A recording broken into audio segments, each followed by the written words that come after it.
Hi hello welcome to emotional traders. ఎలా ఉన్నారు? Trading ఎలా చేస్తున్నారు? Okay, fine. సో ఈరోజు మనము ట్రేడింగ్ సైకాలజీలో భాగంగా ఫియరు వర్సెస్ గ్రీడు ఈ రెండు టాపిక్స్ గురించి డీటెయిల్స్గా తెలుసుకుందాం. సో జనరల్గా మనము స్టాక్ మార్కెట్ను కొంచెంసేపు పక్కన పెడితే మన వాడుక భాషలో తీసుకుంటే సో ఫియర్ అంటే ఏంటి? జనరల్గా భయం.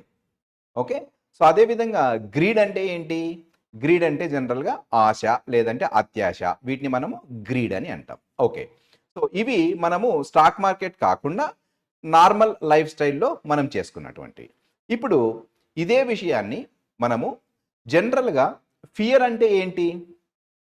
ఫైనాన్షియల్కి మనం అప్లై చేస్తే ఫియర్ అంటే ఏంటి? డబ్బులు పోతుందేమోనన్న భయం, అంతే కదా? డబ్బు విషయానికి వస్తే డబ్బులు పోతుందేమోనన్న భయం. ఓకే, ఇప్పుడు ఈ ఫియర్ అనేటువంటి కాన్సెప్ట్ను మనము స్టాక్ మార్కెట్కి ఇంప్లిమెంట్ చేసి ఒక్కసారి మనం చెక్ చేసుకుంటే, సే ఫర్ ఎగ్జాంపుల్ ప్రవీణ్ అనేటువంటి ఒక ట్రేడరు తను ఓన్ అనాలిసిస్ ద్వారా కానీ లేదంటే ఒక యూట్యూబ్లో లైవ్ చూసి కానీ లేదు అంటే ఏదో టెలిగ్రామ్లో కానీ ఇంకో చోట కానీ ఒక టిప్ ద్వారా కానీ ఫర్ ఎగ్జాంపుల్ సిఈ 23,000 సిఈని 220 రూపీస్కి బై చేశాడు అనుకుందాం.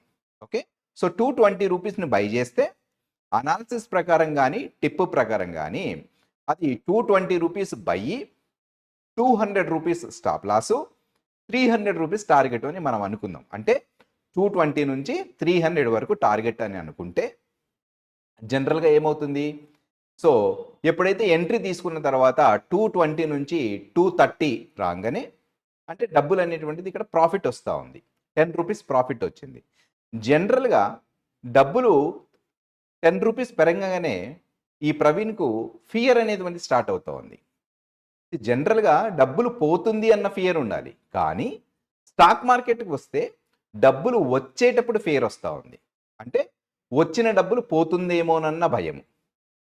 220 నుంచి 230కి వెళ్ళింది అంటే ప్రాఫిట్ వస్తున్నట్లే కదా.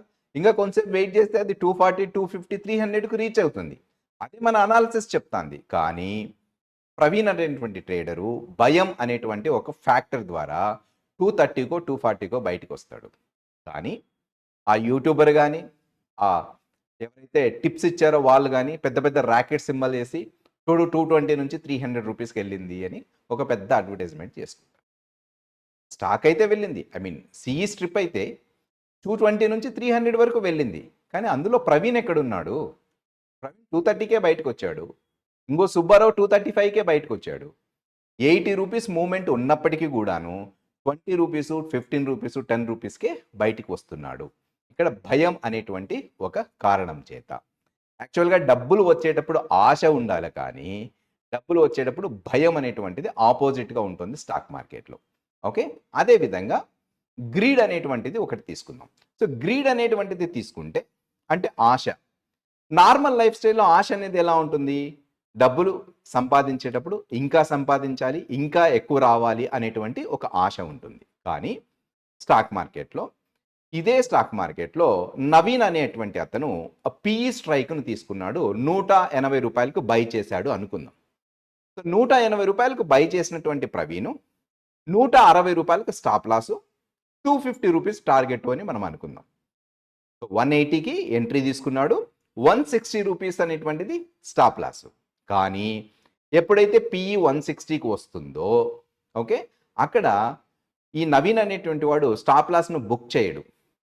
అంటే ఇక్కడ ఏమవుతుంది? జనరల్గా భయం రావాలి, డబ్బులు పోతోంది. 180 నుంచి 160కి వచ్చింది అంటే డబ్బులు పోతూ ఉంది.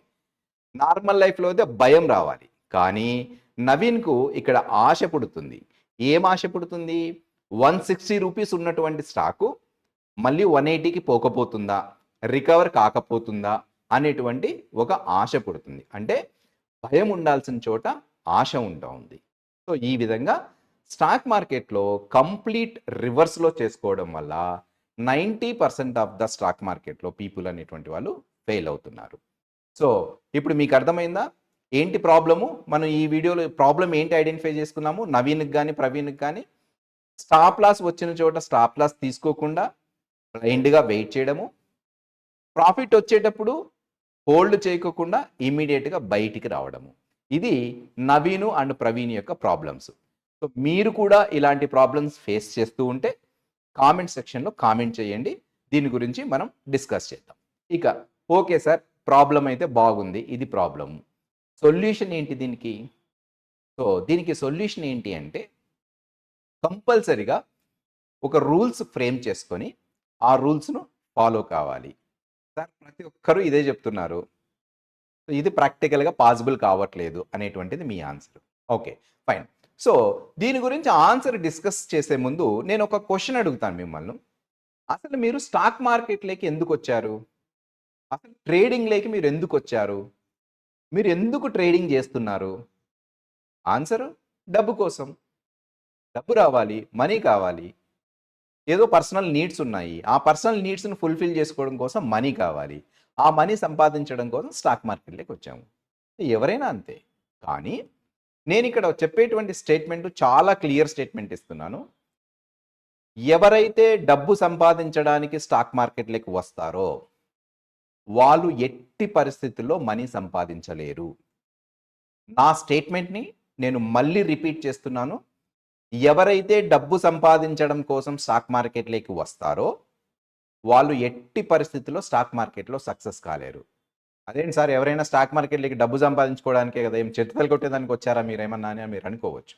కానీ స్టాక్ మార్కెట్లో సక్సెస్ కావాలి అంటే కొన్ని రూల్స్ ఫ్రేమ్ చేసుకోవాలి, ఒక ఫ్రేమ్వర్క్ను డిజైన్ చేసుకోవాలి.